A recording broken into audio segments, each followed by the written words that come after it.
The Subcommittee on Water, Wildlife, and Fisheries will come to order. Good morning, everyone. I want to welcome members, witnesses, and our guests in the audience at today's hearing. Without objection, the chair is authorized to declare a recess of the subcommittee at any time. Under Committee Rule 4F, any oral opening statements at hearings are limited to the chair and the ranking member. I therefore ask unanimous consent that all other members' opening statements be made part of the hearing record if they are submitted in accordance with Committee Rule 3.0. Without objection, so ordered. I also ask unanimous consent that the Congressman from Montana, Mr. Downing, be allowed to participate in today's hearing. Without objection, so ordered. We are here today to hold an oversight hearing titled Fix Our Forests for Affordable and Reliable Water and Power Supplies. I now recognize myself for a 5-minute opening statement. Today, the Subcommittee on Water, Wildlife, and Fisheries will hear from non-federal experts in water and power management on how a century of fire suppression and decades of mismanagement have created a perfect storm of overstocked, unhealthy, and fire-prone national forests, resulting in a destabilized water supply and negative impacts on our ability to provide power across the West. Decades of deliberate policy choices, however, have handcuffed our forest managers, substantially restricting their ability to implement much-needed and site-specific, on-the-ground treatment activities to protect this incredible resource. These DC-mandated policies have created unnaturally dense forests and resulted in greater incidences of catastrophic forest fires, overwhelming insect infestations, and a dramatic decrease in overall forest health. They have also had real and demonstrable impacts on water availability, as well as our ability to produce affordable and reliable power. Taken by General Custer during his mid-19th century expedition to South Dakota, the photo to the right of me, on the left side, for those of you looking out there, show a forest in its natural historical condition, with gaps in its canopy, fewer trees per acre, and variability in the age of the stand. By contrast, the photo next to it reveals the contemporary state, with a dense canopy being overstocked and monolithic in age. I can show you photo after photo after photo showing the same thing. For anyone who would like to look at this book during the course of the hearing today, you can see what I'm talking about. The historical photos show what forests in their natural state were like, and the modern day photos show overgrowth and unhealthy density. This increased tree density intensifies competition for water, reduces downstream flows, and turns forests into time bombs that can ignite with a single spark. Wyoming is ground zero for these threats. The elk fire in the Bighorn National Forest last year is a cautionary tale for all of us, but most specifically for the policymakers in Washington, D.C. and the environmental NGOs who, for too long, have fought every effort to properly manage our national forests. Just to give you a taste of what we experienced, in a matter of 3 hours, that fire burned 25,000 acres. In 3 hours. Prior to that, and in the last 100 years, the largest fire on the forest had been a total of 18,000 acres, and it took a month to get to that size. By the time that the snow finally came in late October, the elk fire had consumed over 98,000 acres, which is 5 times larger than anything on the record books. What was one of the most significant causes of such a large and fast-moving blaze? Dense stands and dead and downed timber. Years of study, historical knowledge, and understanding of hydrology, the recognition that trees consume a massive amount of water, and common sense have together proven time and time again that by engaging in active forest management, we can protect homes and critical infrastructure, avert costly disruptions, and negative air and water quality impacts to local communities, as well as increase water availability for downstream users. I will share just a few statistics that illustrate the point. Snowpack is the West's largest reservoir, but in overgrown forest, tree canopies capture up to 1/3 of snowfall. In fact, studies in the Sierra Nevada range have shown that active forest management increases downstream flows by up to 9%, with the potential to add as much as 2.2 million acre-feet to California's water supply. Nearly 180 million acre-feet of the nation's water supply, approximately 46.3%, originates on National Forest System lands. Just imagine the water supply benefits of a healthy federal forest system. A recently published study by the Forest Service found that in 2014, 1 year after a wildfire in Colorado's Front Range, a single flood event resulted in the erosion of 35 years worth of sediment. While each system is different, this is happening all over the West.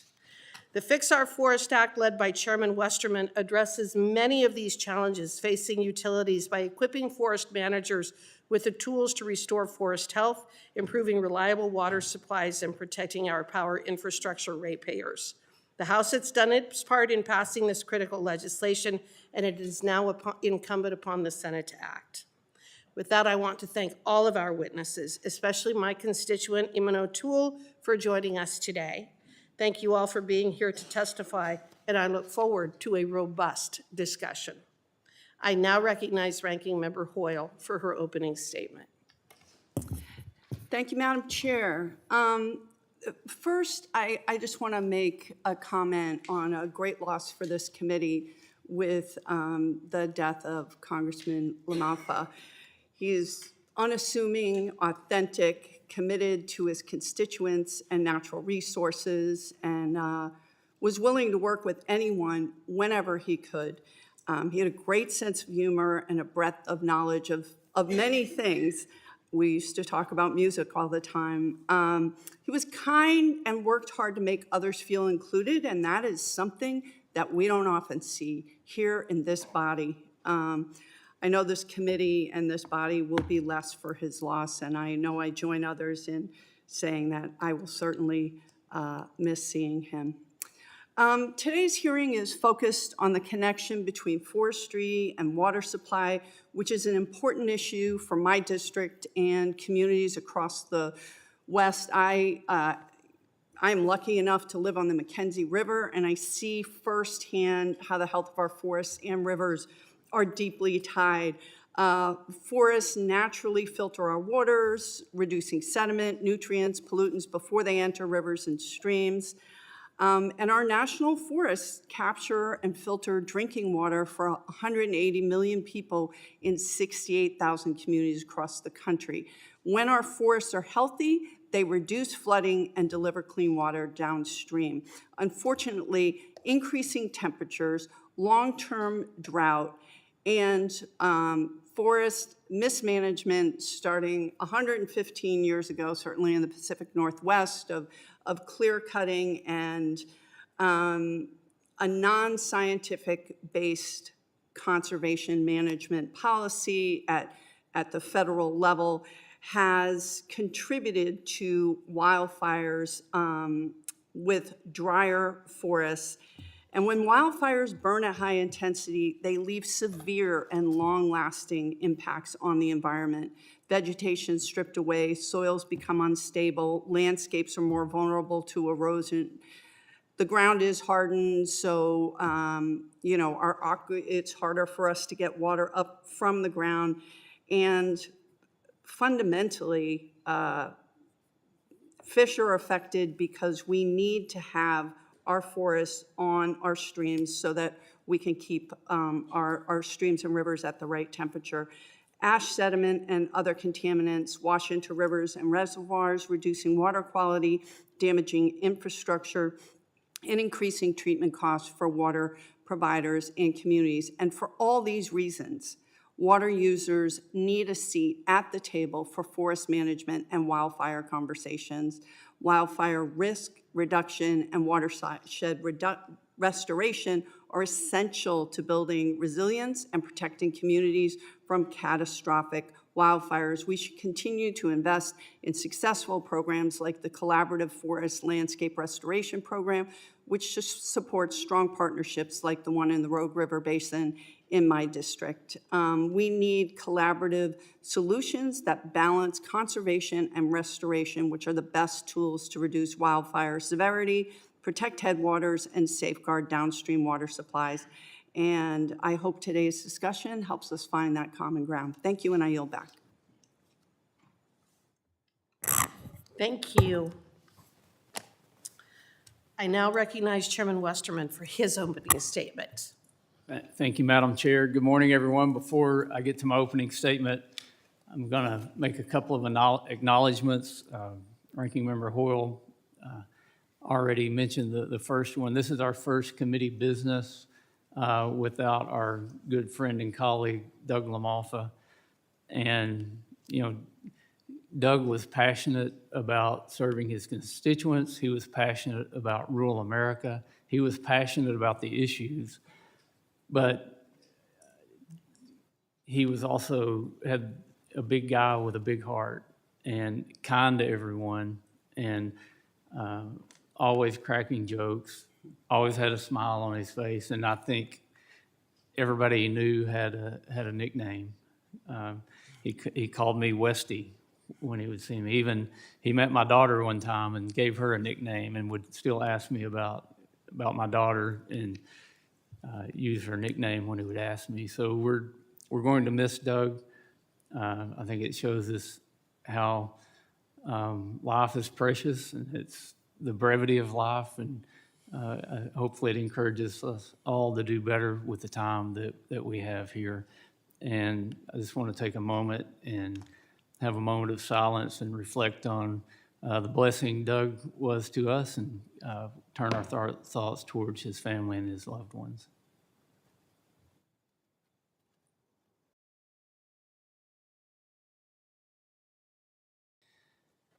Thank you. And I also want to acknowledge that all the major flooding that's happened in Representative Huffman's district in recent days. I know your district's been hit very hard, and our thoughts are with you and your family and constituents there in Northern California. Speaking of water, we'll turn back to the subject of today's hearing. And Chairman Hageman, thank you so much for holding this hearing. This could have been a federal lands or a WWF subcommittee hearing because it's kind of the intersection of the two.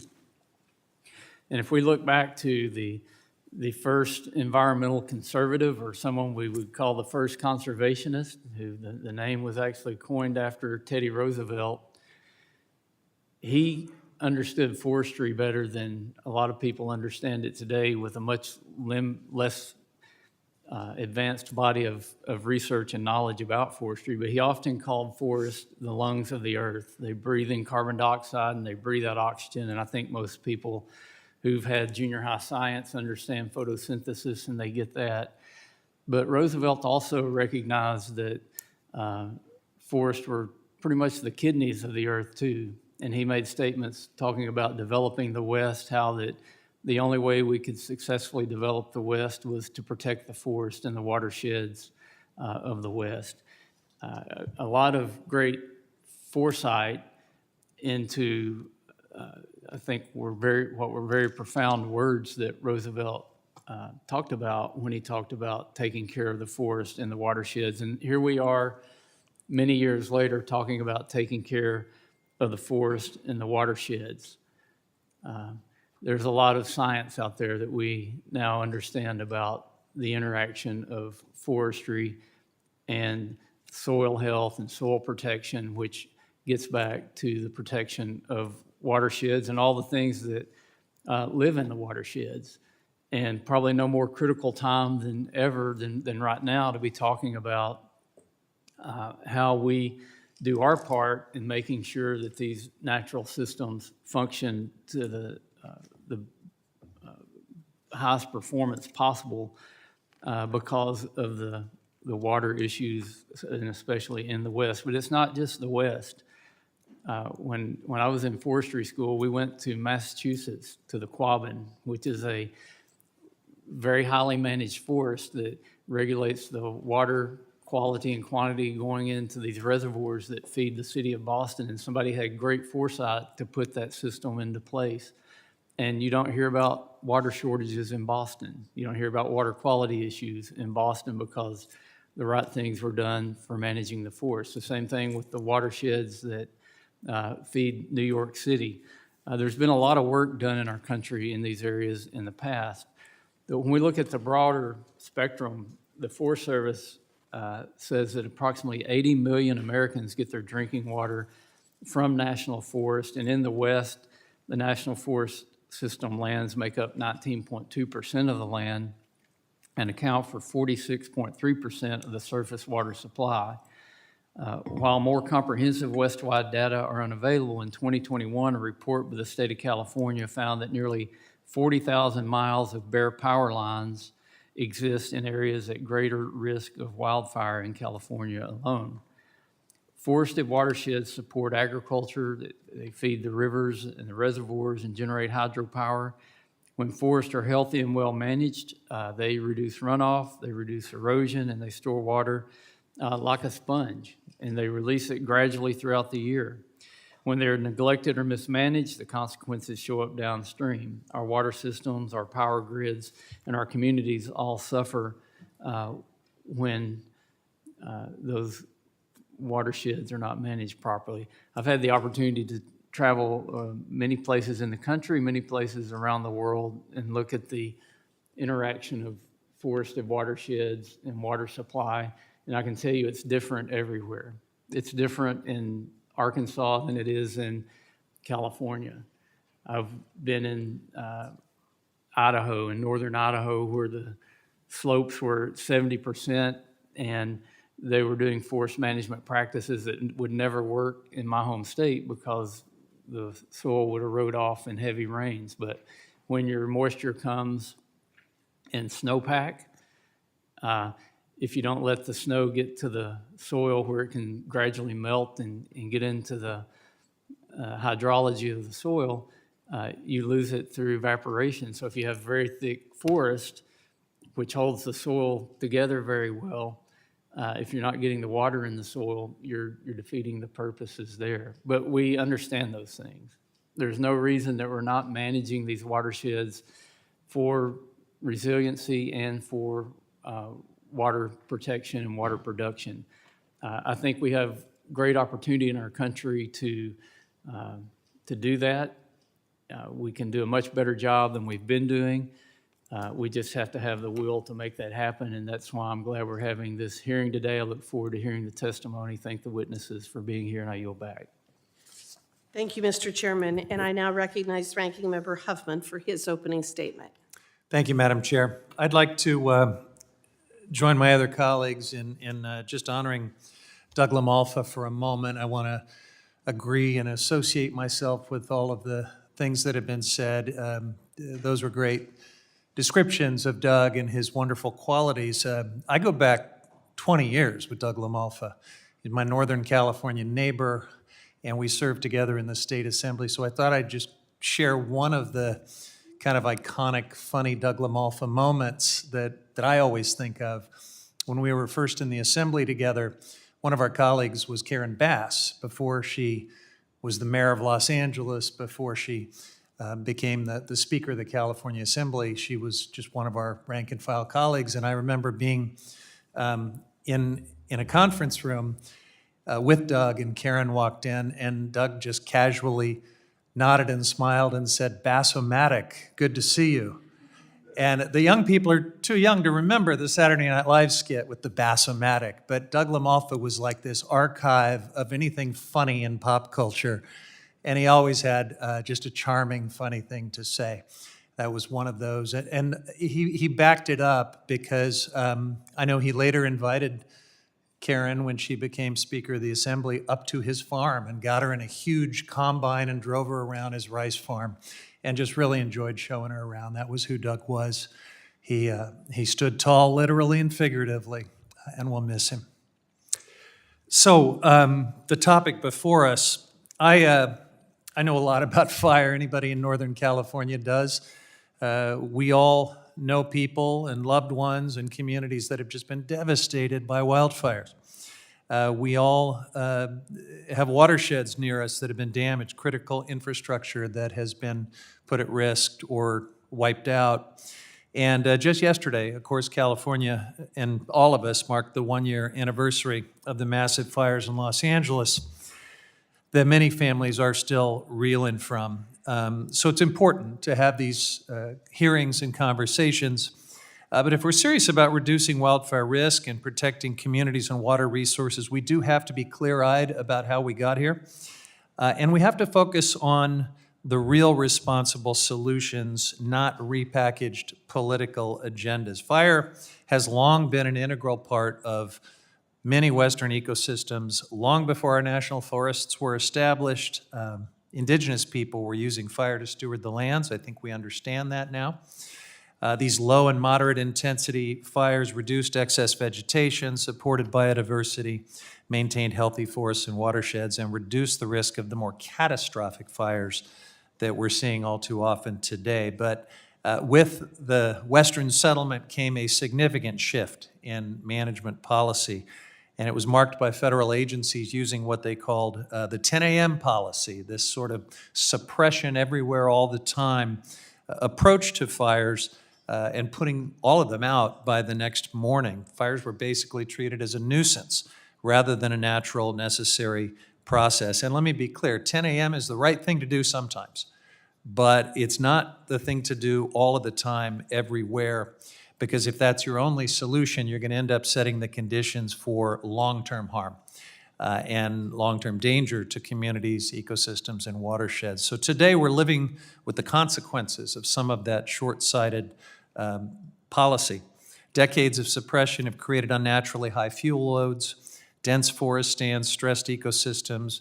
We have to acknowledge that climate change is compounding this problem. Hotter temperatures, prolonged drought, reduced snowpack, earlier snow melt, drying out forests, reducing water availability across the West. These conditions fuel high-intensity fires that burn straight through landscapes and contaminate drinking water with ash, heavy metals, and chemicals. So I think we now realize that suppressing fire everywhere all the time was misguided. Agency experts are working to correct course. We understand prescribed fire, cultural burning, forest restoration. These are essential tools to rebuilding forest and watershed resilience. But in politics, we sometimes seek instant gratification.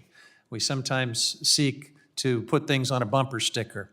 And this issue is just not going to work that way. You're not going to fix it overnight because this has been decades in the making. So my colleagues may argue that more logging or weakening NEPA or ESA is the solution to the wildfire crisis. That is just not true. Targeted thinning does have a role to play, but it's not a silver bullet, and we should not represent it that way.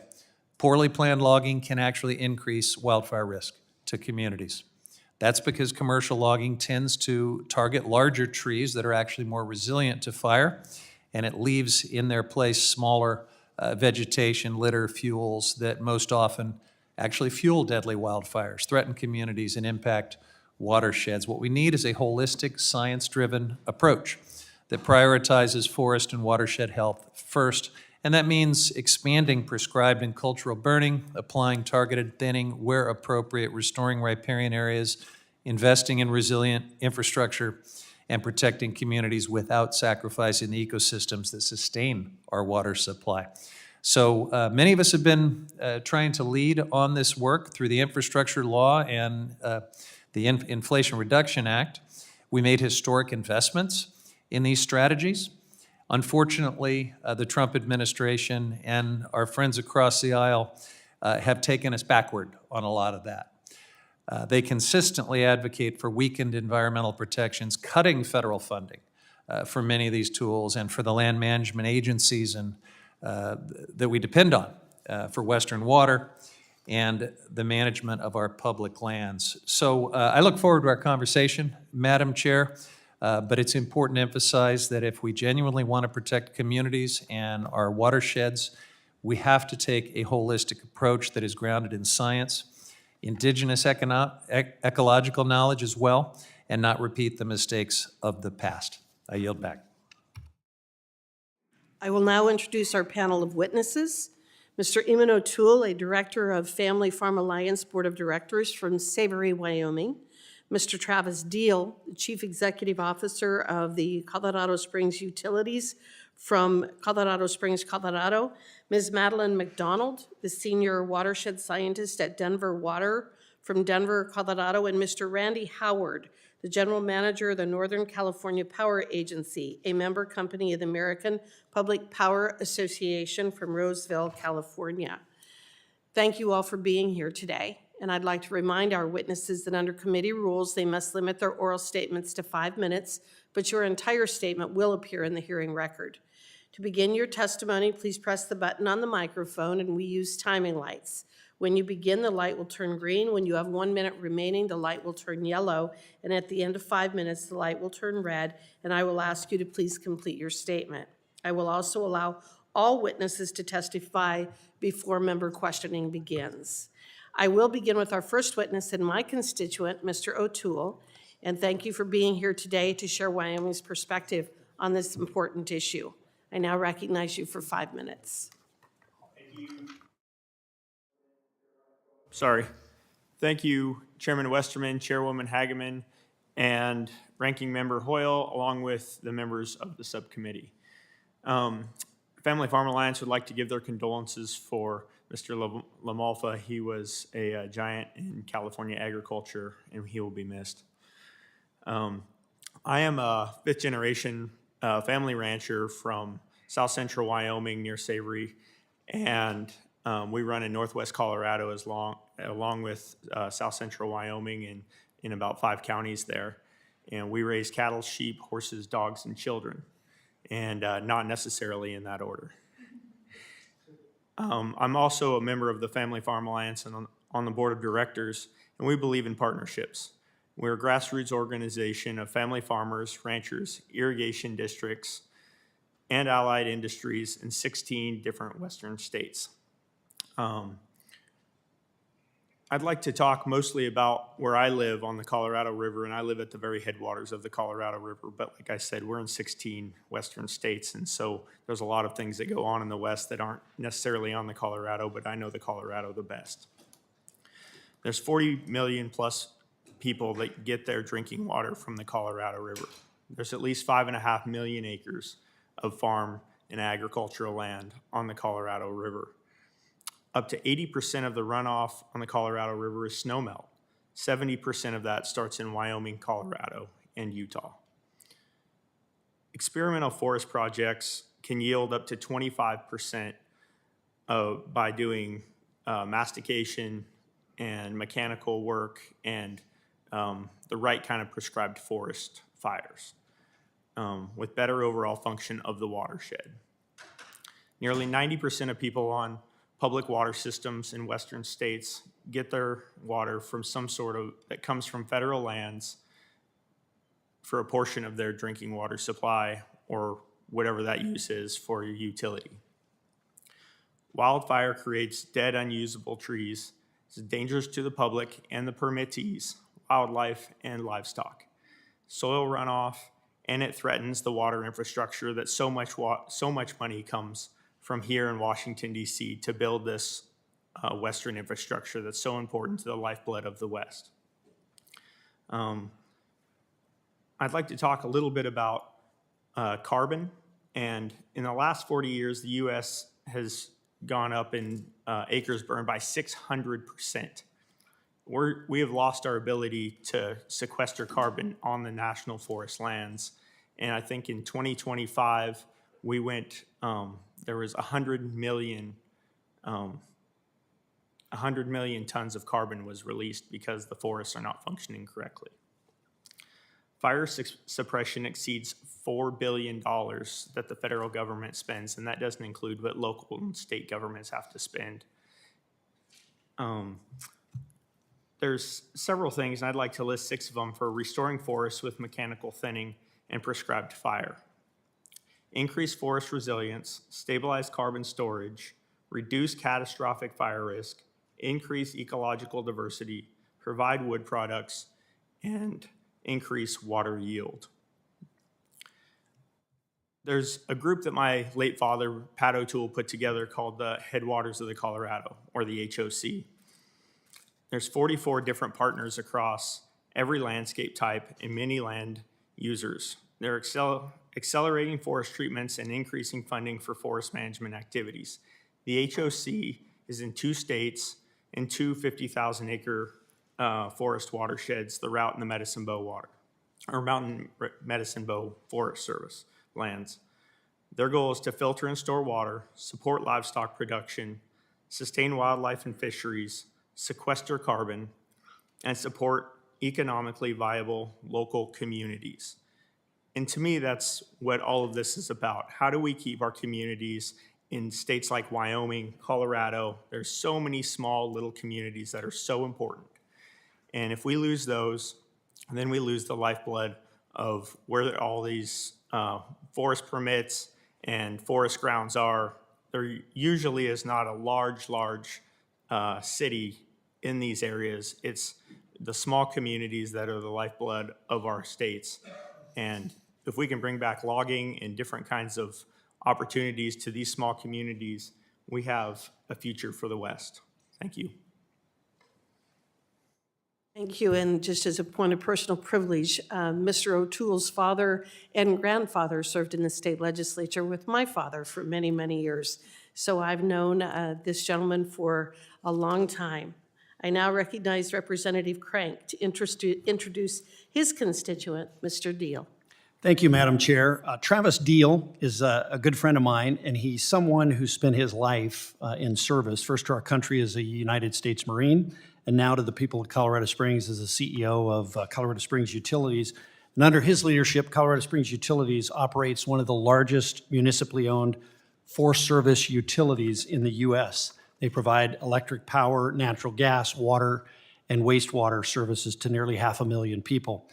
Mr. Deal oversees critical infrastructure, including the Nixon Power Plant, which many members of this committee, including the chairwoman, toured last May, along with a natural gas facility, multiple water and wastewater treatment plants, and a water quality lab. Somehow, in between running all of these essential facilities that Colorado Springs depends on every day, he still finds time to go hunting, though I'll say I believe I might be the better hunter despite all the great pictures that he always sends me. In short, he and his teammates make sure that when my constituents turn on their lights, turn on their water, they flush a toilet or pour a glass of water, those services are there. And because of that responsibility, he understands the challenges utilities face as western states confront more severe drought, growing wildfire risk, and increased pressure on our forest watersheds. I hope everyone listens closely to his perspective on this important and proactive forest management, because few people will tell you like it is better than Travis Deal. Thank you, Madam Chair. Thank you, and Mr. Deal, I want to personally thank you for using Wyoming coal. I now recognize Mr. Deal for 5 minutes. Good morning, Chairwoman. Thank you. Thank everybody, for the time today. And it's the first time here, so, like Congressman Crank said, I'm pretty much to the point, so we'll get started. So my name is Travis Deal. I serve as the CEO of Colorado Springs Utilities. It's a Forest Service utility owned by the citizens of Colorado Springs, and we're municipally owned. That makes us municipally owned. We serve natural gas, water, wastewater, and electric, which makes us definitely a little bit different. Unhealthy forests create a direct threat to our water and power infrastructure, and most importantly, to the homes and businesses in our communities. The city of Colorado Springs sits at the foot of Pikes Peak, and 70% of our city's total water supply comes from the headwaters areas in the Forest Service lands. Because we're not located on a major river and have no natural lakes, we depend entirely on this imported water. This requires close partnerships with the U.S. Forest Service to protect our supply from catastrophic wildfire. Colorado Springs Utilities is not unique in our reliance on water from federal lands. Many western communities do. We are exceptional in that we also own and operate hydroelectric generating units and electric transmission distribution lines on the adjacent to forested lands that are managed by the federal government. This creates a distinct interdependence between water security and electric reliability for our community. This means that a single catastrophic wildfire can simultaneously threaten both our water supply and our power generation. As such, our infrastructure encompasses far more than just pipelines and power lines. It includes these landscapes themselves that relies on the federal partnerships that we have developed to manage these critical forested landscapes. For too long, federal forests have been neglected, and many of our forests are in critical need of attention. The Fix Our Forests Act that passed the House early last year contains many provisions that would support land managers, enable forest health projects, and contribute to restoration efforts. This legislation is an important first step. While we believe there is room for improvement in the Senate version, and I have included more detail in my written statement, I respectfully urge the passage of either version of this bill. One of the most significant strengths of the Fix Our Forests Act is its support for landscape scale restoration in high priority watersheds and firesheds, including the establishment of wildfire crisis strategy areas. Historically, priority landscape were identified solely for ecological reasons without considering community assets, utility infrastructure, or collaborative partnerships. The Fix Our Forests Act enables a more holistic approach and solidifies cross-boundary partnerships. For example, Fix Our Forests Act's designation of high-priority firesheds and promotion of shared stewardship agreements allows improved pace and scale of forest treatments in high-risk watersheds. Many of our reservoirs sit on federal lands under special use permits, which makes federally coordinated post-fire response, suppression efforts, and ongoing forest management essential to protecting our community's water supply. Meaningful risk reduction will require ongoing federal support and funding, continued shared stewardship through continued mechanical thinning and prescribed fire to reduce catastrophic wildfire risk and post-fire damage. Our current local partnerships have shown that shared stewardship can accomplish by shifting this forest management work from solely federally responsibility to a collaborative effort. Through tools like Good Neighbor Authority and category exclusions, we have been able to treat 1,800 acres of high priority watershed annually. However, without continued federal investment, our ability and the ability of others like us to treat priority watersheds will diminish, placing our community assets at greater risk. Healthy, actively managed forests are essential protecting our communities and maintaining the clean, reliable water supplies that our communities and ecosystems depend on. Our forests are a critical juncture. We need targeted investment in proactive forest management now. Our ratepayers will bear the far greater cost of catastrophic wildfires. For 140 years, College Springs Utilities has partnered with federal land managers to protect our watersheds. We stand ready to continue this partnership, but only Congress can ensure federal land managers have the tools, flexibility, and funding they need to manage forests at a pace and scale this crisis demands. I respectfully urge the passage of Fix Our Forests Act to restore and increase federal funding for on-ground implementation and ensure land managers have streamlined authorities to act before forests burn rather than after. Our community cannot afford to wait. Every fire season without meaningful action increases both the risk of catastrophic loss and certainty of higher utility bills and decreased reliability. This is an investment in community resilience, water security, and power reliability that will pay for generations. This is our communities. This is so important. We are neighbors to our federal partners, and we have to have solutions with that. And I thank everyone for their time today. Thank you, Mr. Deal, and you're absolutely correct. I now recognize Ms. McDonald for 5 minutes. Thank you. Chair Hageman, Ranking Member Hoyle, and members of the committee, thank you for the invitation to provide testimony regarding forest health and wildfire impacts on water resources. My name is Madeline McDonald. I'm a watershed scientist at Denver Water, where I manage our forest and our wildfire programs. Denver Water is the oldest and largest water provider in the state of Colorado. I'm also a former member of the Wildland Fire Mitigation and Management Commission, having served in the public utility industry seat. In the Western United States, water is our most precious resource. A clean, reliable water supply sustains vibrant communities and economies in my home state of Colorado and across the West. While there are many challenges facing water providers, the threat of wildfire often represents one of the most pressing and impactful challenges.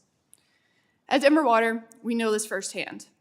After the 1996 Buffalo Creek and the 2002 Hageman wildfires, brown and sediment-laden water mixed with thousands of burned trees and other debris poured into our reservoirs, degrading our water quality and clogging our infrastructure.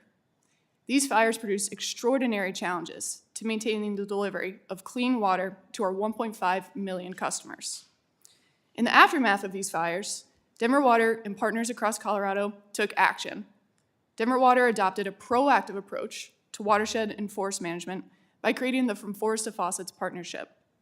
In total, the partnership has invested $96 million in proactive forest management and is now in its 16th year of working together collaboratively to protect water supplies. With this perspective, I'm here today to share 3 high-impact principles for federal leadership to further the protection of water supplies from wildfire impacts. My first message is that shifting from a reactive to a proactive forest and wildfire management approach will protect water resources and save public dollars. The cost of reacting to wildfire is unsustainable. In 2023, the Federal Joint Economic Committee estimated that wildfires cost the U.S. up to $893 billion each year, as equivalent about 4% of the U.S. GDP. However, recent studies have shown that every $1 invested in proactive fuels treatment saves an average of $7. The proactive investments needed to build resilience to wildfire are a fraction of the costs the U.S. is currently incurring from wildfire. There are several federal programs that employ a proactive approach and should be expanded on. The Collaborative Forest Landscape Restoration Program and the Joint Chiefs Landscape Restoration Partnership are 2 such programs that could effectively utilize increased appropriations. My second message is that efficient and effective post-fire recovery programs are essential to minimizing impacts to water supplies. The greatest impacts to water resources typically occur after a fire is extinguished. Therefore, the effectiveness of wildfire recovery efforts directly impacts the vulnerability of water providers. Post-fire recovery can be improved by creating more cohesion and investing in preparedness. To promote cohesion, authorizing post-fire assessments and funding programs to span jurisdictional boundaries can offer a starting point. To increase preparedness, existing forest management programs can be modified to authorize post-fire preparedness as an allowable activity. My third and final message is that there is no silver bullet to address the wildfire challenge and subsequent impacts on water supplies. A comprehensive, long-term approach and sustained investment will be required. The wildfire challenge in front of us today is the result of a century of fire exclusion. The wildfire challenge did not present itself overnight, nor can it be overcome overnight. A long-term approach, supported by sustained investment, has proved successful at protecting Denver Water's water supplies. In 2025 alone, 3 wildfires occurred within forest management projects funded by Denver Water several years prior. All 3 wildfires were able to be contained before any structures were lost or significant watershed damage occurred. The decision to invest in these projects decades earlier continues to benefit Denver Water and local communities. In closing, improving wildfire management systems will alter the outcome of this pressing economic and ecological challenge. With stresses on water resources only growing, the importance of protecting our water supplies is even more paramount. I want to thank you, Chair Hageman, Ranking Member Hoyle, and members of the committee for your time and for your leadership on this important issue. Thank you, Ms. McDonald. And now I recognize Mr. Howard for 5 minutes of questions, or 5 minutes of testimony. Thank you. Chair Hageman, Ranking Member Hoyle, and members of the subcommittee, thank you for the opportunity to testify on this issue that is critical to the West and to our national infrastructure, the deteriorating health of our federal forest and its direct impact on water and power reliability and affordability. My name is Randy Howard, General Manager of Northern California Power Agency, representing 16 public power communities serving 700,000 customers. I'm also here today speaking on behalf of American Public Power Association, which represents more than 2,000 community-owned utilities serving 55 million Americans.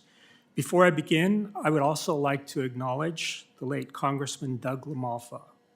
He represented many NCPA member communities and was a steadfast champion for public power. He was concerned about grid reliability and wildfire resilience. He was deeply committed to protecting electric ratepayers and keeping Northern California's communities safe, and would have wanted to be here with us today discussing these issues. He was a friend to many of us, and our hearts go out to the family, the staff, and the communities he served so well. Our forests are dynamic systems that demand active management. When we fail to manage the fuels, we pay the price in blackouts, boil water notices, lost hydropower, and skyrocketing insurance costs. Utilities face three major challenges. First, before the wildfire occur, hazard trees outside the utility corridors often require months or years of federal approvals for removal, even when they pose an immediate safety risk. Streamlined permitting and categorical exclusions under NEPA and NHPA are essential to prevent ignitions.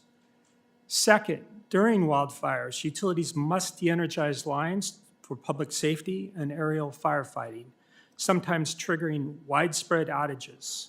More regional coordination and common protocols can reduce the cascading impacts on hospitals, water systems, and vulnerable populations.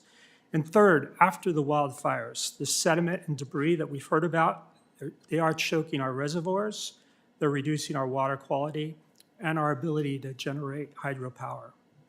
Federal policy should allow rapid redeposition of non-contaminated sediment on Forest Service and BLM lands for beneficial reuse, rather than forcing costly and delayed hauling. Chair, Westerman's Fix Our Forest Act provides the framework we need.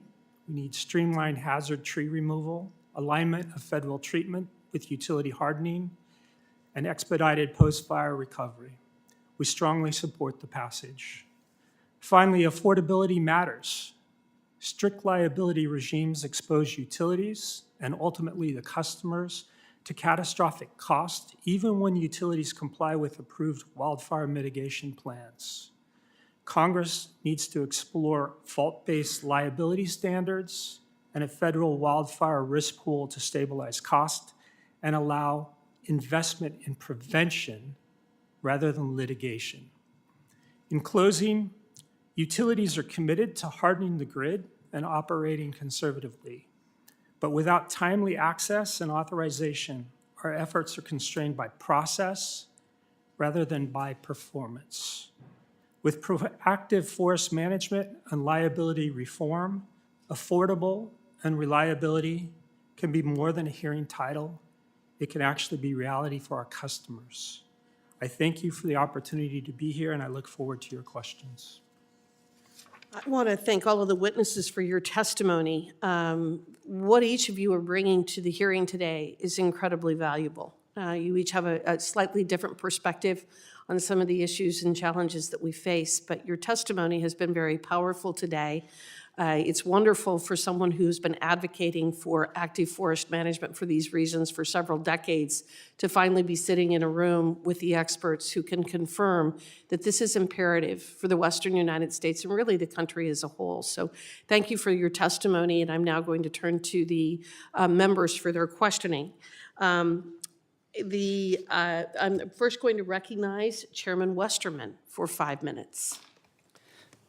Thank you, Chair Hageman, and thank you again to the witnesses for your testimony. This is the kind of testimony I can just sit here and listen to all day because I agree with pretty much everything every one of you you said.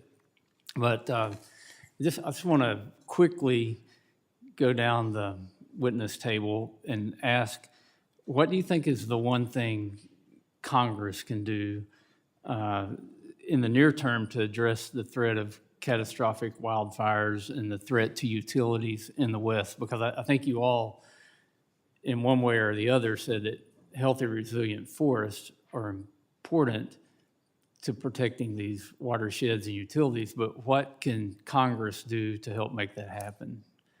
Mr. O'Toole, we'll start with you. Thank you for the question, Chairman.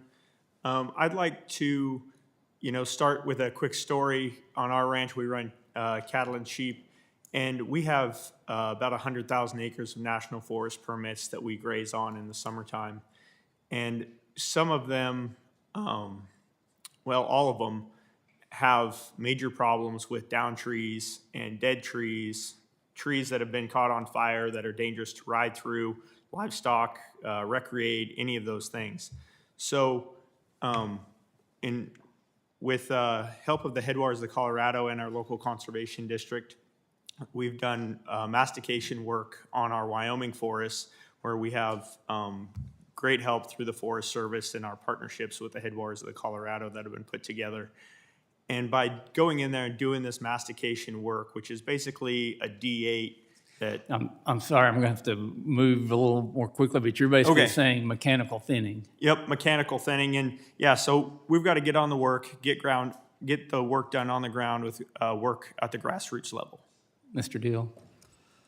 Speed, of course, and continued funding. I think, as budgets are taken a look at, we need to understand this is one area that cannot be at risk. It needs to be a bipartisan support to make sure funding stays, because once you get behind, you can't get caught up.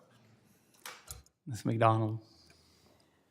Yeah, I believe there'll be a need for a mix of funding, staffing, and then authority changes in some of our existing programs to improve their functionality. To support the Fix Our Forest Act, I think the one thing that can assist in that is adequately resourcing the agencies to execute the new authorities provided in Fix Our Forests. Mr. Howard? I would say, because we're recognizing that we're in a crisis mode right now, and from the electric utility space, categorical exclusions that allow us to get in and just quickly address some of these dead trees, these hazard trees around some of our lines, to at least keep from some of the ignition that we have the concerns about. The other issue is post-wildfire, we need the categorical exclusion that we can build back better. Right now, many cases, we burn down our power lines in our communities, regardless of how the fire was ignited, and we need a categorical exclusion that would allow us to build it back better, because many times we have to build it back exactly the way it was, which is going to be at a high cost to our ratepayers, and it's just going to burn down next time the wildfire comes through. That makes no sense. Speaking of categorical exclusions in FOFA, last year, Mr. Howard, 30 organizations representing, I think, over 150 community-owned electric utilities signed a letter in support of FOFA, including the Northern California Power Authority. I think your signature was actually on the letter. I ask unanimous consent to enter this to the record. So ordered. But this highlighted a categorical exclusion in Section 204 of the House-passed FOFA. Unfortunately, the Senate took that out, and this CE was championed by our colleague LaMalfa. So he was passionate about these issues. Can you explain the benefits of this authority in the House FOFA that wasn't included in the Senate-passed FOFA out of the Ag Committee, and why we should maybe put that back in? Yes, well, I hope it does come back in. We think it's a critical component, and we appreciate the House putting it in. Again, because our forests are in such bad shape at the moment, we really don't have the luxury of walking through what would be a more normalized permitting process. So having that categorical exclusion today has immediate benefits on our ability to address some of the hazard trees, quickly get those taken care of before they ignite a fire. And again, our ability as we rebuild or build better on our system to withstand some of the hazards that we're dealing with, that's just so important today and for the affordability of our ratepayers. And I just wanted to direct one question to Ms. McDonald. Your 3 points, or 3 points that I would talk about in a hearing like this. Especially this idea of an ounce of prevention is worth a pound of cure. I think you said $1 of prevention is worth $7 of cure. And being proactive versus reactive is very important. How does that translate into the cost to the consumer on utilities? How does it translate into the cost to the taxpayer on having to come back and fix things after they're broken, burned down in this case? Yeah, thank you for that question. Denver Water actually completed with economists at Colorado State University a retroactive cost-benefit analysis of our specific investments in proactive forest management. So our first $60 million that our partnership spent, the economists at Colorado State University said we avoided $234 million in costs. That additional cost would have been borne by our ratepayers because we would have had substantial impacts to water supplies, increased costs of treating the water when it's degraded, increased costs of of repairing damaged infrastructure that could be clogged by some of these post-fire events. And so we have concrete numbers in what our proactive investments have saved our ratepayers. So is it safe to say if we wanted to lower process for consumers, proactive forest management would be a big key in that area? It's my number one point, absolutely. Thank you. Wonderful. Thank you, Mr. Chairman. The chair now recognizes the ranking member, Ms. Hoyle, for 5 minutes of questions.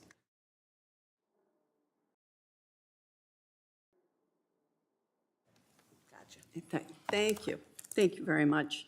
You know, as we talk about how to approach the new normal, and, you know, I represent an area in Oregon where we deal with wildfire every single year, and it comes closer and closer to our cities. We've lost some of the most pristine areas, and our rivers, our streams, our water supply has absolutely suffered. So, you know, what I would like to see is active conservation. And again, you know, I would like to ask Ms. McDonald, one, have you read the Fix Our Forest Act in the Senate? It is now 178 pages. It is long, big, complicated. I would use the word bloated. You know, there's things to like and things to not like about it, but what for you is the game changer for water and power users? And could you speak to the need for investment, as I said, active conservation, but actually having the staff to do that? Yes, thank you for that question. I have read Fix Our Forest. It is quite lengthy. There is a good amount in there, though, that I do believe will benefit water providers, and Denver Water has supported the Senate version of Fix Our Forest. We think that's a bit of a more sophisticated package with the prescribed fire additions and some other additions there. But specifically the expansion of the Collaborative Forest Landscape Restoration Program, the Joint Chiefs Program, some of the reforestation provisions like the Seeds of Success provisions, the Water Source Protection Program provisions. I do think that there is a good amount in there that we can utilize to increase that proactive forest management work that will, in fact, protect our water supplies. But as I said in the previous question, we do need the funding and the staff to actually execute that work. And you know, a stable workforce is critical in that. Having the retention of the experts at our federal agencies who know this land so intimately, know the communities, and know the partnerships so intimately. There's only so much we can do as a water utility. We're not the land managers, we're not firefighters. We really rely on our federal partners for a good amount of that work. Thank you. The gutting of our federal workforce, the loss of the expertise, the canceling out of our Job Corps programs where we actually allow young people to get out in the woods and get real life experience really has been devastating. And these things don't match. You know, no money, no mission. If we don't put the money up front, as you said, $1, we lose $7, but we lose more than $7, right? If we look at in my district, from the Holiday Farm fire up the McKenzie, we have, and in Blue River, we have lost areas that will never be the same. And again, for our fish, for our rivers, because we don't have the shade, the increase in temperature in our streams, it is a game changer. So speaking to that, same question for Mr. O'Toole.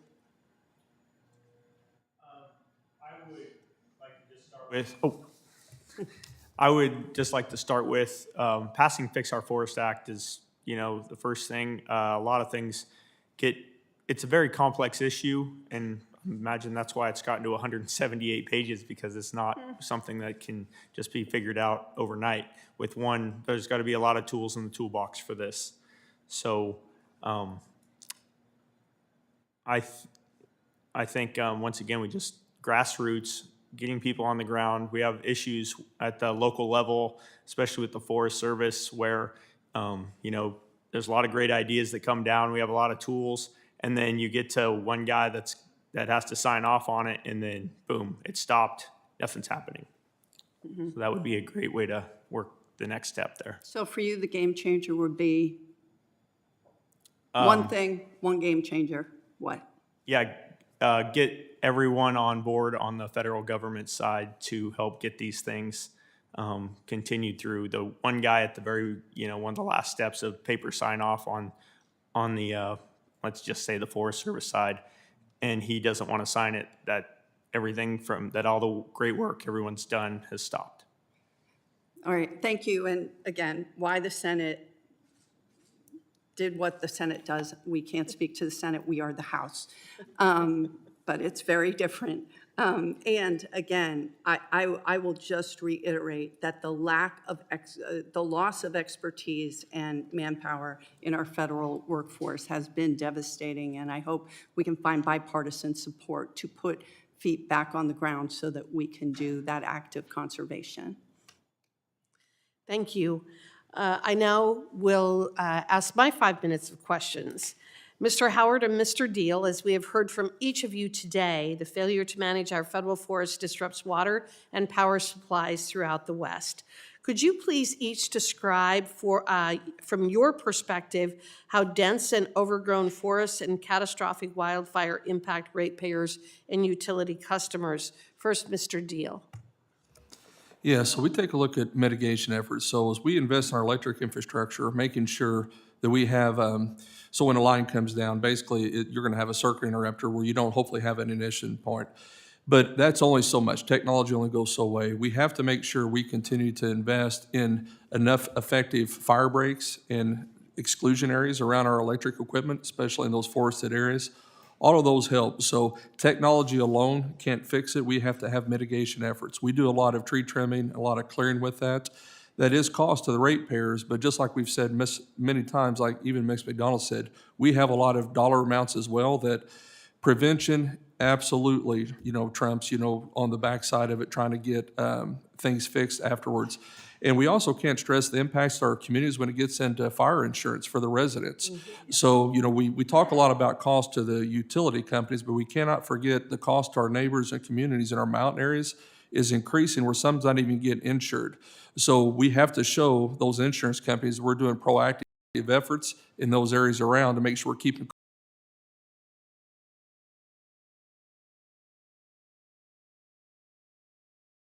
costs down for everybody, not just utility companies. Mr. Howard, let's hear your perspective.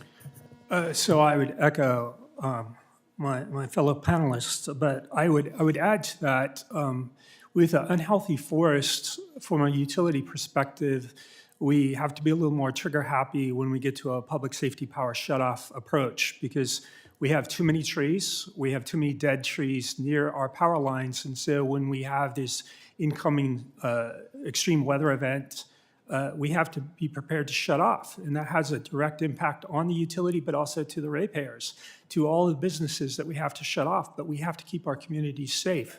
And until we get our forest healthy again, and we feel confident from at least a utility perspective that we're not going to have trees coming down or coming from outside of the right-of-way, well outside of the right-of-way, into the lines, public safety power shutoffs are going to be part of how we have to operate. And that is extremely costly to all of the community, including the utility. It just recently happened in the state of Colorado when we had several days of high wind, and I know how catastrophic that was for the Front Range. Mr. Deal and Ms. McDonald, much of western Wyoming is classified as fire regime 4 or 5. Mr. Deal, your testimony highlighted that the House version of the Fix Our Forest Act includes the expansion of existing categorical exclusions to fire regime 5, which was left out of the Senate version. Ms. McDonald, I also have a letter from the Western Urban Water Coalition, which includes both the Denver Water and Colorado Springs utilities as members, emphasizing the need for forestry legislation to expand categorical exclusions to fire regimes 4 and 5. As Mr. Deal's testimony notes, fire regimes 4 and 5 are captured in the House version. How would the ability to treat more acres in fire regimes 5 decrease the likelihood of catastrophic wildfires in higher elevation states like Wyoming and Colorado? Let's start with you, Mr. Deal. Yeah, so when it gets into, every forest is different, and we've talked, whether it's members in Oregon or wherever you're at, everything's different. So we have to be able to have a very broader approach to treatment. So you get a higher elevation, that's a lot of our water storage. So when it gets into those impacts, our water storage sets up high, so you don't have the evaporation rates and those things. So we got to be able to manage and mitigate those at those different exclusion areas to be able to make sure we maintain our reservoirs and water quality. And what about you, Ms. McDonald? Yeah, we certainly have less of our source water sheds in these fire regimes than Mr. Deal does, but we certainly support the active management in the forest regimes that is ecologically appropriate. And if the ecologically appropriate treatment requires a categorical exclusion to do, that can be one mechanism to explore to get that work done. Thank you. Mr. O'Toole, as you and I both know, Wyoming is a headwater state, and I appreciate the discussion in your testimony on the headwaters of the Colorado Initiative that you and so many have pushed forward. What have been the greatest challenges to moving this work forward while working across many jurisdictions and even across state lines? Sorry, could you repeat? I couldn't quite understand. Sure. That in your testimony, you talked about the headwaters of the Colorado Initiative that you have pushed forward. And what I've asked is, in terms of pushing forward with that initiative, what have been the greatest challenges to moving forward? Getting all the right partners on board has always been a challenge, in getting everyone to work together. I would say as commodity prices are always struggling, and to be able for food to be a fair cost for everyone, and then we have different rate increases for producers that has to go through the system, and then ultimately the consumer is the one stuck with the bill. Okay. I appreciate. Thank you. The chair now recognizes.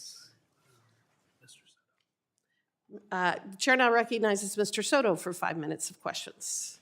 Thank you so much, Madam Chair. In Central Florida, even though we do have a lot of water compared to the West, we still are seeing a somewhat increase in forest fires, especially in the St. Cloud area, where we had 2 multi-100-acre fires. That may not be a lot for you Westerners, but it's still a big deal. We also believe in having prescribed burns regularly, especially as we're getting into the dry season.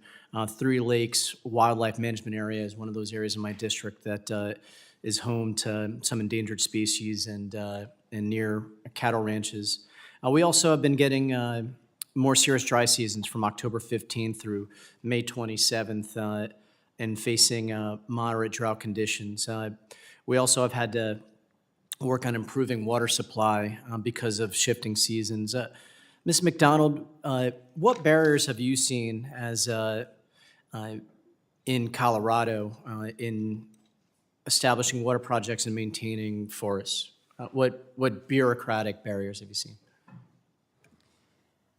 Yeah, thank you for that question. In honesty, I consider our From Forest to Faucets partnership a little pocket of success in finding a way to navigate some of those barriers. We do it through collaboration. We know that there's no one entity alone that can solve the wildfire challenge. And so we have dozens of partners that we work with. We can't rely just on the federal government to solve this alone, so Denver Water's accepted some of the costs as well, along with our state, our local, our county partners, and our local fire protection districts. And that diversity of partners allows us to be nimble and flexible, and when there's challenges, at one level of the government, like the federal government, we can pivot and move forward. I think the challenges in Colorado are primarily wood utilization. Where do we take this byproduct? I'd love to find more beneficial, productive uses of the wood that we bring off these forest treatments. We really put an emphasis on community engagement, ensuring that we have the local community buy-in for the work that we're doing. But the other resources, the limiting resources are funding and staffing typically. In Florida, we've faced some of the worst of climate change with hurricanes and extreme heat with rising seas. I see a recent Colorado State University study said that back in the 90s, you all would get about a dozen major fires a year, but now in the 2020s, it's 72 fires per year, a 6-fold increase. And so I think it's key that we are not blind to one of the root causes of this, which is the burning of fossil fuels and the changing climate. We're seeing more extreme drought, more forest fires, Can you elaborate on this six-fold increase in fires and how it's critical to make sure that we are improving our clean energy mix? Absolutely, and I'll share the fire I mentioned in my opening statement, that 1996 Buffalo Creek fire. It was about 11,000 acres. At the time, that was the largest fire in Colorado state history. Now the largest fire is well over 200,000 acres. But that was the size of the fire that we were concerned about 30 years ago, was 11,000 acre fire. So we are certainly seeing that on the ground, the increase in both the frequency and the size and the severity of the fires as well. And that severity is really the factor that will impact the water supplies. I certainly believe the wildfire challenge is driven by the century of fire exclusion, by climate impacts, and by development of the wildland-urban interface. So there's certainly a kind of multi-pronged approach that we need to take, and the climate factors are a big part of that. Now, in addition to the climate factors, there's a discussion about permits and bureaucracy. How much of this six-fold increase in forest fires in Colorado do you think is because of bureaucracy? That's a good question, and I'll say I think fires would have accelerated without any action. I think our ability to influence the severity of those fires and prepare our forests to receive fires is well within our ability, and we do need to work through the bureaucratic hurdles to be able to do that. But the fire risk is growing exponentially. There's only so much that we can do in a year. We can better position ourselves over the long run, but the wildfire was going to increase. Anyway. Thank you, and I yield back. Thank you. The chair now recognizes the good gentleman from Oregon, Mr. Bentz. Thank you, Madam Chair. Thank you all so much for being here today. And the purpose for me for this hearing today is to try to prompt the Senate to get busy and pass this bill. And so the main thing that we are trying to do with your testimony is to alert people, again, to the obvious, to all of us that are near forests, which is we have created a circumstance that is putting thousands of people at risk every day, and yet for some reason we cannot get a bill passed out of the Senate that would actually protect people. So it's difficult in this type of environment where you each have 5 minutes to try to ask you questions, to have you stand up and yell and shout, but that's what we're really trying to do. This is absolutely essential. I just want to share a couple of facts. I think I use AI 50 times a day, but I looked this up. Was the failed forest management part of the cause of the LA fires? That's a simple question I asked. I typed it in a few minutes ago, but oh yes, it says failed or inadequate forest management, specifically decades of fire suppression leading to heavy fuel buildup, is a significant contributing factor to the severe LA fires. Okay, well, what did the LA fires cost? So I looked that up, somewhere between $164 and $250 billion. And I don't have people killed. The horror of this is lost as we try to elicit from you what in the world we could do about it. And we have done it. We've passed this bill out of the House on a bipartisan basis. But now people seem to want to forget about the LA fires, or all the fires up in Oregon where I am. And so this is my chance to ask you some questions. But you don't need to stand up and scream. But for goodness sakes, Mr. Deal, you have a utility, and you're trying to make sure those power lines don't swing into the trees and start a fire, and yet the law prevents you from doing so. And so as a result, you're going to get sued, as a number of utilities have. Everybody's utility rates are going to skyrocket, all because you couldn't go in and, do I have it right? Tell me if I have it right. Yes, I think we have to have the tools to mitigate, and everybody needs to realize we even have arborists on our staff. We will always do everything we can to be environmentally friendly to anything that we touch or do. But there is some things that the cost of doing power, you have to have this area and the ability to treat and mitigate ignition points on all of type of electric infrastructure. Okay, does the bill do something to help? Does the Fix Our Forest Act do something to help you keep people safer and your utility rates down? Yes, it does, sir. Okay, what does it do? Biggest things, it gives us the ability to move forward, and hopefully with speed, and funding to do the projects we need to. It gives us ability as an electric utility to have the authority to manage those forest areas, especially where they And interact do safely. you need that right now? Or can need you it- wait we- another 5, 10 years? We needed it years ago. Okay, So, and if you had it, that authority, could you keep people safer? yes, sir. And could you drive down power rates or at least keep them lower? Absolutely. I'm going to hop to Mr. Howard. By the way, Doug LaMalfa, one of my closest friends, I'm right across the border from his district. If he was here, he would be much more emphatic than am I. Impossible to replace the guy, but you know exactly the same questions I'm asking. But the question I'm going to ask you is, do the categorical exclusions help you keep people safer in your particular business? Absolutely. Our ability to take down a hazard tree can keep the community safe. It can reduce the cost and the impacts of wildfire. We need it immediately.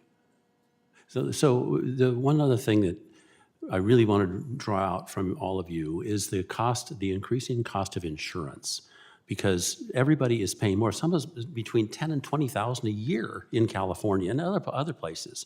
Would this bill help? Again, asking you to maybe keep some of these rates lower. Many people right now can't even find insurance; they can't afford it. But what do you think? Would this bill, the Fix Our Forests Act, help drive down insurance rates? Or It at would least be my belief that it would, if we can reduce and mitigate the risk of wildfires and ensure that our forests are healthy. I would assume the ratings to all the ratepayers for their insurance would go down, including the utility's ability to get insurance. We're out And of time. many of us in the utility sector have no ability. We have a number of our utilities that are unable to get insurance at all. And that also impacts their ability to renew their rights-of-way agreements with the federal forests. certainly does. I want to thank all of you for your time. Thank you for being here. Yield back. Thank you. The chair now recognizes the gentlelady from Michigan.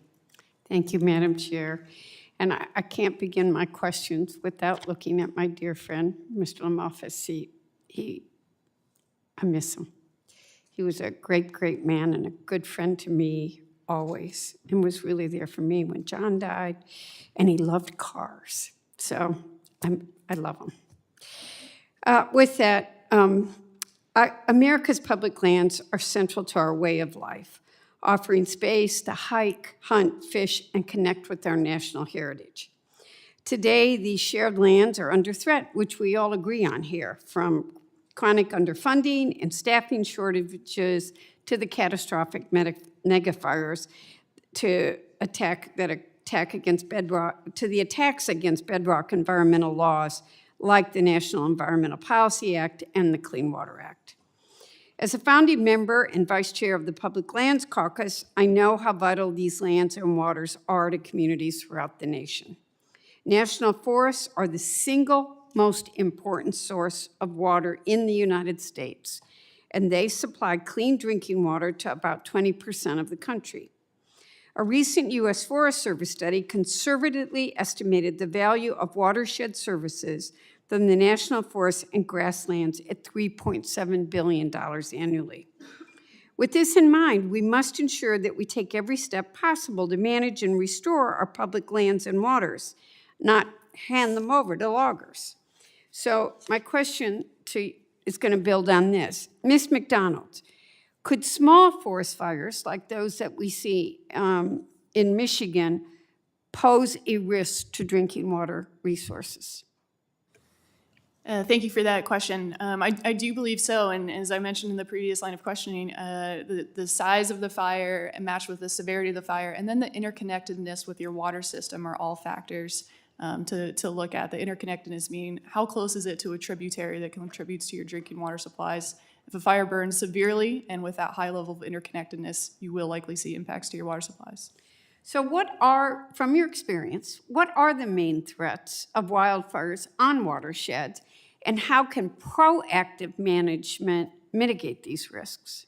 Yeah, absolutely. As I mentioned in my opening remarks, the greatest impacts happen after a fire. When a fire burns at a pretty intense severity, the soil composition changes. There's a loss in the forest and vegetation cover. And so any rain event that occurs over that burn scar will mobilize all of that soil and ash and debris, carry it downstream, and if it's deposited in a drinking water source, it'll degrade that water quality, can introduce it to additional contaminants like metals or nutrients.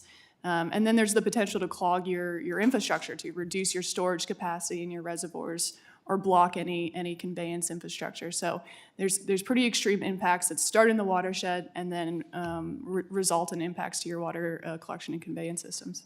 So how could these takeaways be applied to states with significant amounts of forested land that are not national forest lands like Michigan?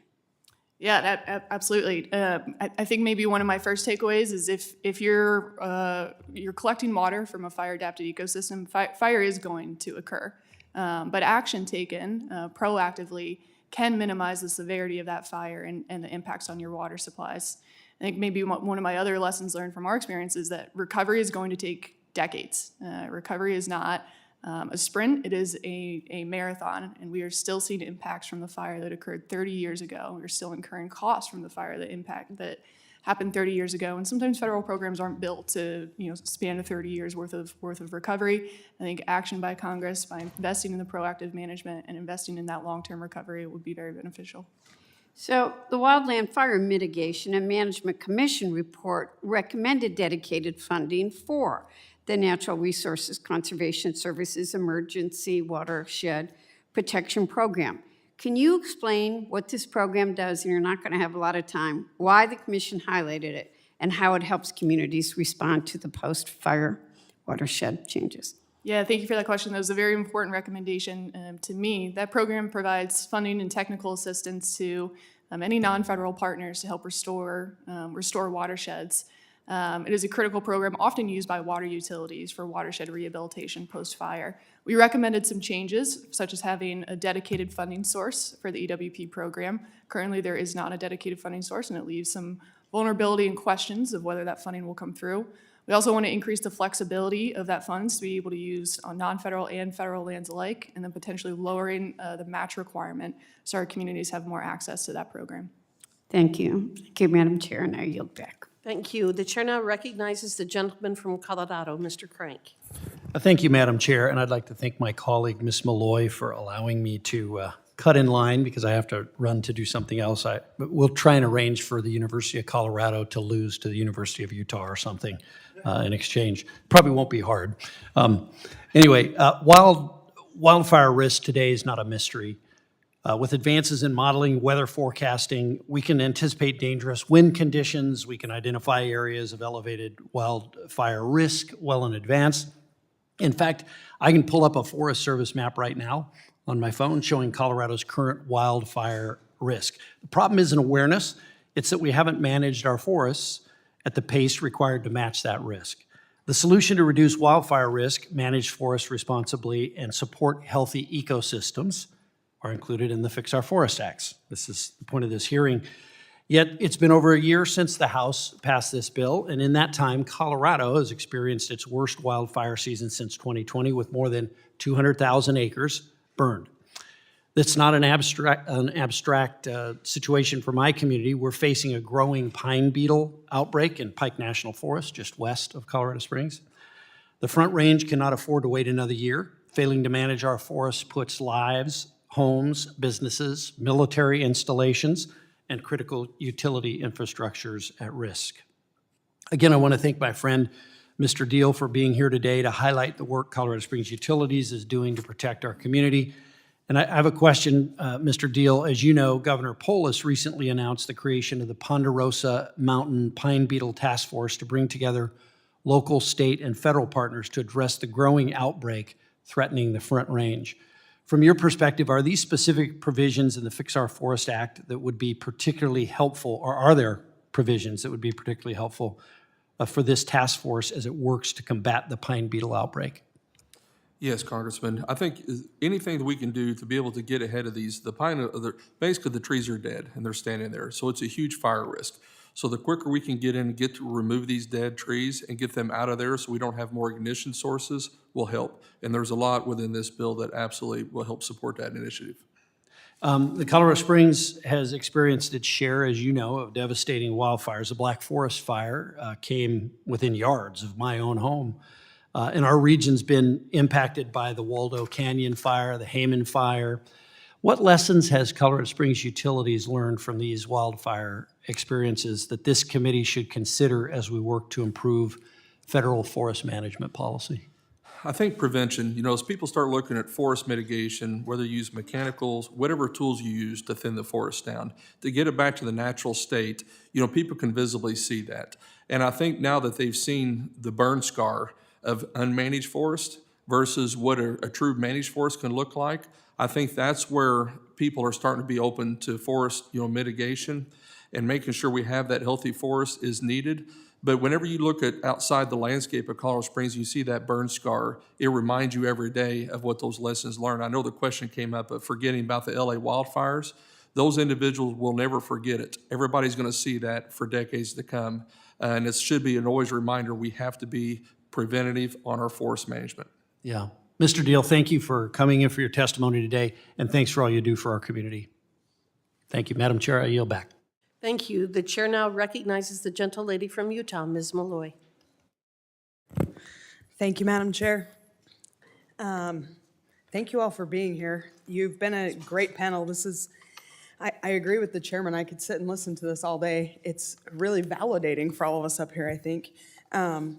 Everyone's talking about how much better active management is. We haven't had any disagreement on that today. I wholeheartedly agree with it well. I'm from Utah. We have all of the same issues you've all talked about with grazing and utilities and recreation and fires and those impacts. And sometimes we get hung up on how we need the Forest Service to do more.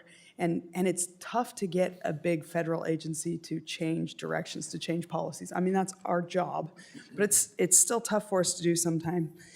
And I've been sitting here listening to all this testimony, and I just totally changed all my questions, so my staff might be panicking in the back right now. But in Utah, we have all these small family-owned businesses that would love to help remove fuels from the forest. And not only would that mitigate a lot of the impacts that you're talking about and some of the risks, but it'd be bolstering our rural economies and keeping families anchored in these small communities. It seems like a really obvious solution. We've already passed the Fixed Our Forests Act. We've talked about that. We're trying to address the needs. Hopefully the Senate does the same thing, and very soon.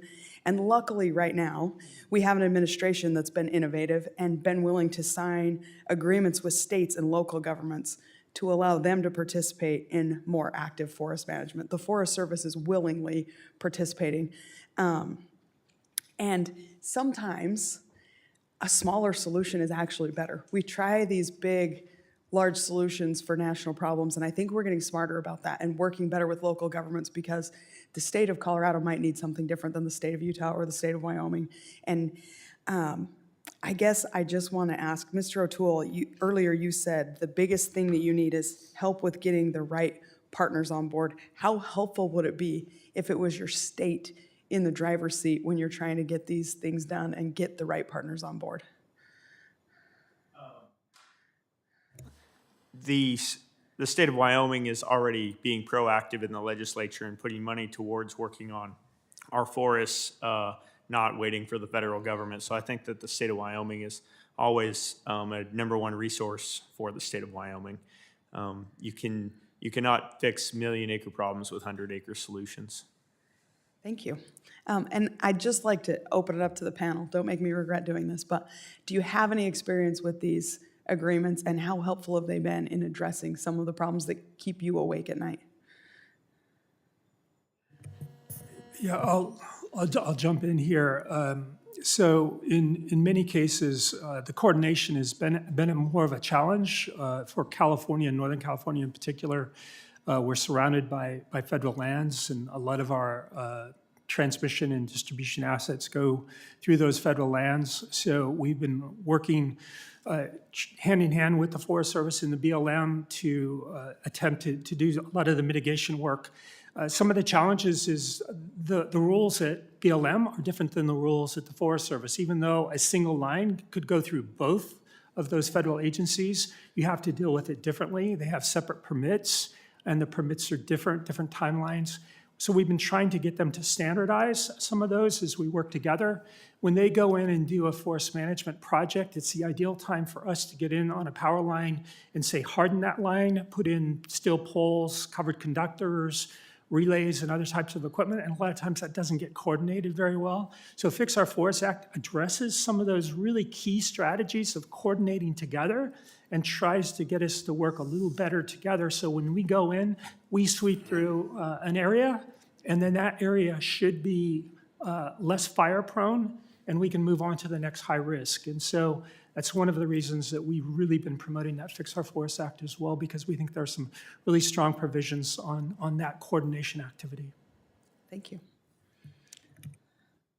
I can briefly add, just on the topic of engaging partners in Colorado, and we take an all hands, all lands approach. It's all hands on deck, and we've been able to use a few agreements like Good Neighbor Authority has been particularly successful for us for utilizing the capacity and the expertise of our local and state partners to work on federal lands as well. And so the cross-boundary work and the leveraging of expertise has been pretty critical for getting work done in Colorado. Thank you. Mr. Dill, you don't look like you're dying to jump on this one, so I'm going to use my last 9 seconds just to point out that if my friend Doug LaMalfa was here, he would ask all of you if you know what % of the atmosphere is made up of CO2, and I always got the answer wrong, so I'm not going to make you answer it, but I join my colleagues in mourning his loss and missing him here today. With that, I yield back. The chair now recognizes the gentleman from Mississippi, Mr. Ezell. Thank you, Madam Chair, and thank you all for being here today. This has been very good for me. And I'm proud to be an original co-sponsor of Fix Our Forest Act. While forest management challenges are often described as Western issues, the reality is that mismanagement doesn't stop at state lines. Poor forest conditions create ripple effects that impact water quality, water availability, and energy reliability across the country.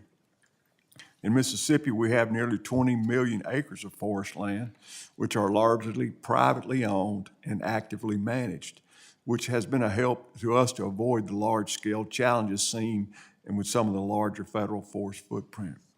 But we still feel the downstream consequences of unhealthy forests elsewhere, especially when it comes to strain on water systems and our energy infrastructure.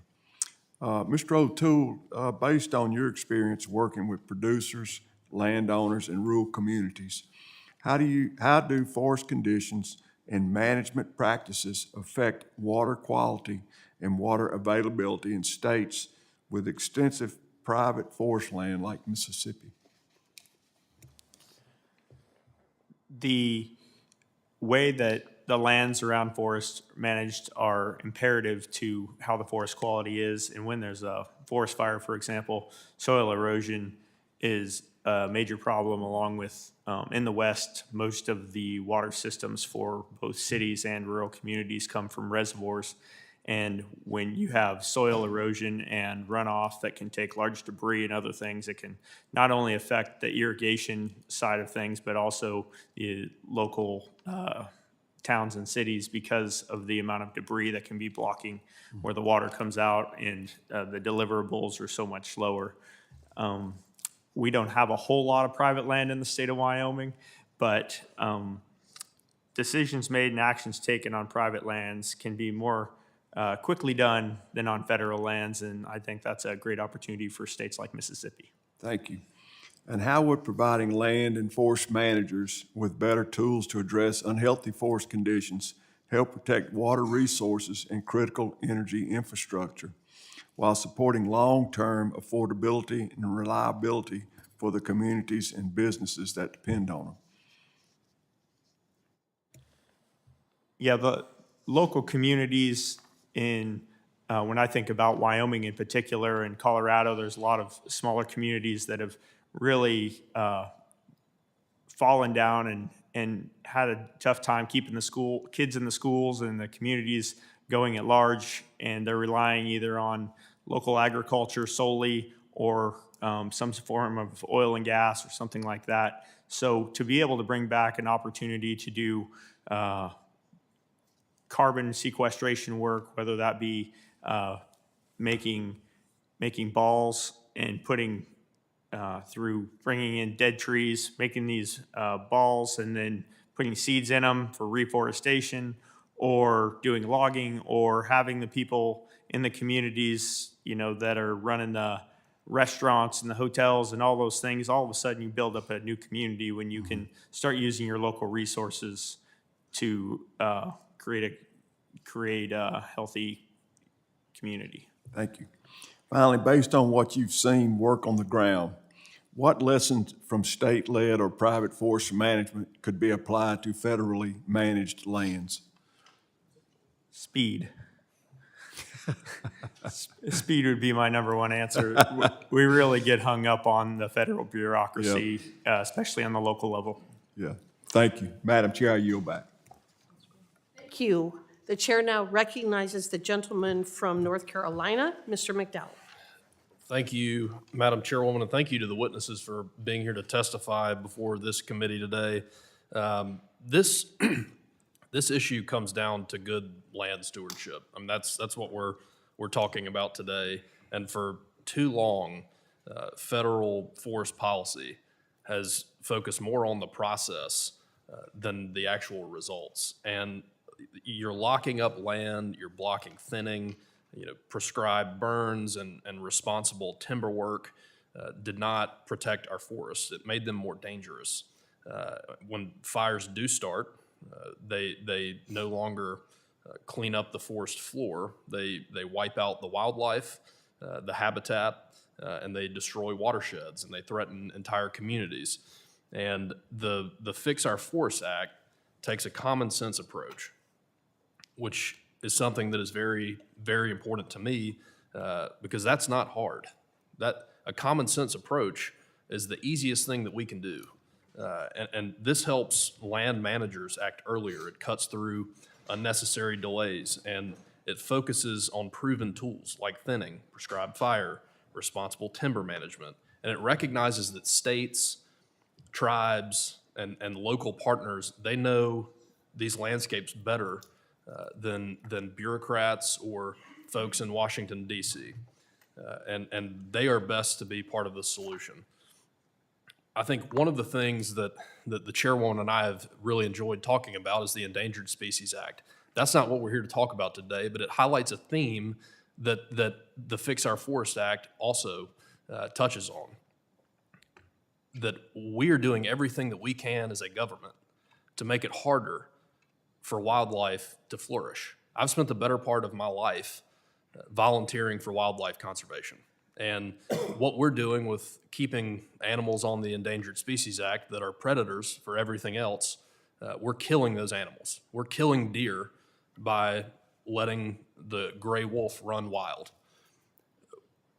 That is what we're doing. And by not actually managing the habitat that the federal government owns, we're pushing wildlife off of that habitat.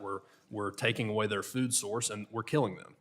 So we can cry all day about we want to save them, but it's the government that's actually making it harder for them to be alive. And that's what, it's common sense. It strikes me that we should be able to do things that are common sense, and that's why this is such an important piece of legislation. Mr. Deal, I want to focus my time of questioning on you. You're from Colorado, correct? Yes, sir. Would you say that you know more what the folks in Colorado need as far as managing their forest, or the folks from central North Carolina, like where I'm from, need? I would have a better perspective on Colorado right now. Imagine that. And so drawing from your experience, working with a utility, can you walk us through how vegetation overgrowth and delayed land management increase both wildfire risk and the likelihood of power outages, especially in the high-risk areas? Yes, sir. Colorado has different trees, of course, in North Carolina, so they grow at a different rate. But, our mitigation efforts to make sure we keep trimming down and we don't have any encroachment of vegetation is huge. I mean, all those are ignition points. And you brought up a good perspective. So your basic vegetation cycle of trimming is going to be different in Colorado than North Carolina. Sure. So those are good examples of just the way the vegetation management is. But you have to stay on top of that to keep the ignition source down. and just reliability of the system. So even if it's not a fire, you have large power outages, and all of that actually takes longer to repair in some of these remote areas. So multiple things there lead to we have to have better vegetation management. Sure. Can you explain how fuel buildup changes a fire from something manageable to a catastrophic event? Yeah, exactly. So, long ago, of course, whenever you didn't have a lot of fuel on the ground, the fire never burned hot enough to kill the standing trees.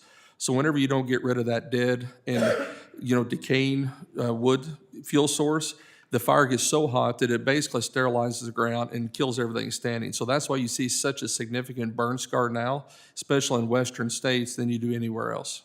Got it. Well, Madam Chair, I'll yield back the remainder of my time. Thank you all. Thank you. The chair now recognizes the gentleman from Montana, Mr. Downing. Thank you very much, Madam Chair, for allowing me to wave onto this committee and for allowing me to talk about leading the effort to reform practices hindering proper forest management.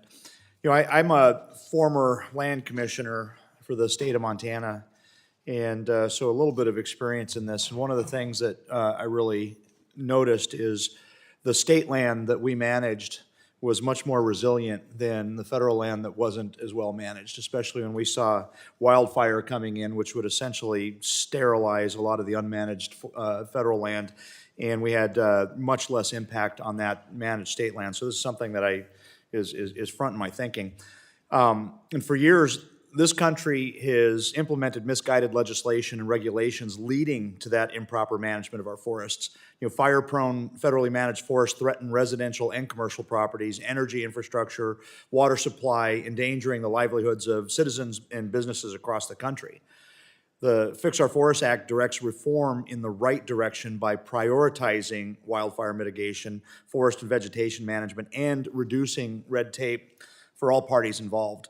Montana's one of the most wildfire-prone states in the country, which will continue to be a significant concern in the coming years, and indirect effects of wildfires pose significant threats to consumers, including energy shutoffs and increased costs. I'm going to start with Mr. Deal.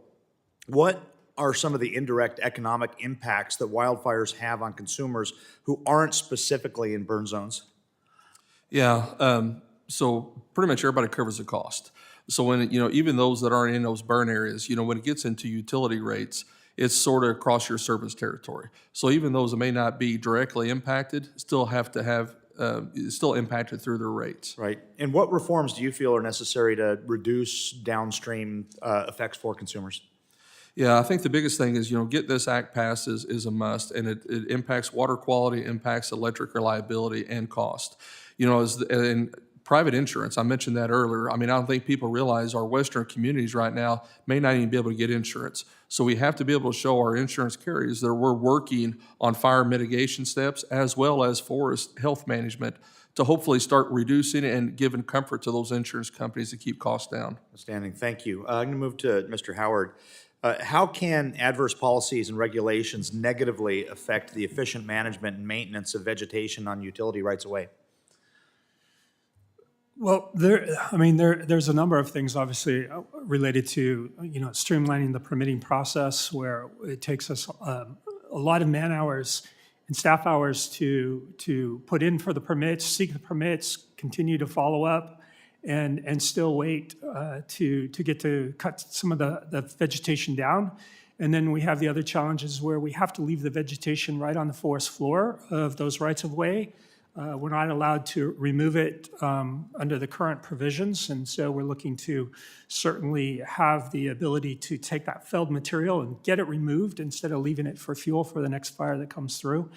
So where we have some of those challenges of just that permitting process. And so how can the practices that you outline negatively affect a power utility's ability to preside over right-of-way and provide low-cost, reliable power to ratepayers? Well, there are obviously a number of ways on the cost structure of the power rates. If we can reduce and streamline the process and the efficiency of the process to do the vegetation management, we're going to right up front reduce the cost. If we can mitigate actually igniting fires or having fires. We're going to reduce the cost to our ratepayers, as we've been talking about in some of the previous questions related to some of the reservoirs. And NCPA has a watershed that we manage as part of the process. We have 20 times the amount of sediment behind that reservoir today than we should have under normal conditions, but that's related to historical wildfires. It all came down in, and so it's now reduced the amount of water storage we can have. So we recently had these very large rains that came in. We had to let the water go over the top and bypass the turbines because we have no place to put it because it's filled with silt and debris. Well, thank you. I'm going to move on. The Fix Our Forest Act includes provisions to broaden good neighbor authority. And this will allow counties and tribes to identify and execute large-scale forest management projects on lands they know best. So I'm going to move on to Mr. O'Toole. What barriers currently prevent the optimal use of existing good neighbor authority agreements? Yeah, I've been able to talk a little bit about that in terms of having local authorities that just don't really want to move the ball forward. In Wyoming, we've been able to get a lot done. In Colorado, it's been a longer road. Yeah, unfortunately, I've run out of time. So on that, Madam Chair, I yield. Thank you. I ask unanimous consent to enter into the record testimony submitted on behalf of Blaze Tamer USA. And I also have one statement to make before we close. I do not think that we can discuss the current abysmal condition of our national forests without discussing where this came from. If you cannot remember the past, you are condemned to repeat it. Much of this stems from the 2001 Clinton roadless rule that was designed to deny access, management, and use to 58.5 million acres of National Forest Service lands. It has been an absolute disaster for this country, but primarily in the interior West for the reasons that we have discussed today. I commend the Forest Service for working to repeal that horrific rule that never should have been adopted or implemented in the first place. I think that your testimony today will be helpful in moving forward with the Senate in getting the Fix Our Forest Act through. I anticipate that many of us in this room will be talking to our counterparts in that body and encourage them to listen to the testimony, listen to the expertise that you have brought with you today, because this has really been quite an educational experience, and you've been great witnesses. I want to thank each of our witnesses for your valuable testimony, and I also want to thank all of the members for engaging as well as you have today. It has been a great discussion. The members of the committee may have some additional questions for the witnesses, and we will ask you to respond to those in writing. Under Committee Rule 3, members of the committee must submit such questions to the subcommittee clerk by 5 p.m. Eastern on Tuesday, January 13th, and the hearing record will be held open for 10 business days for these responses. Without objection, the subcommittee stands adjourned.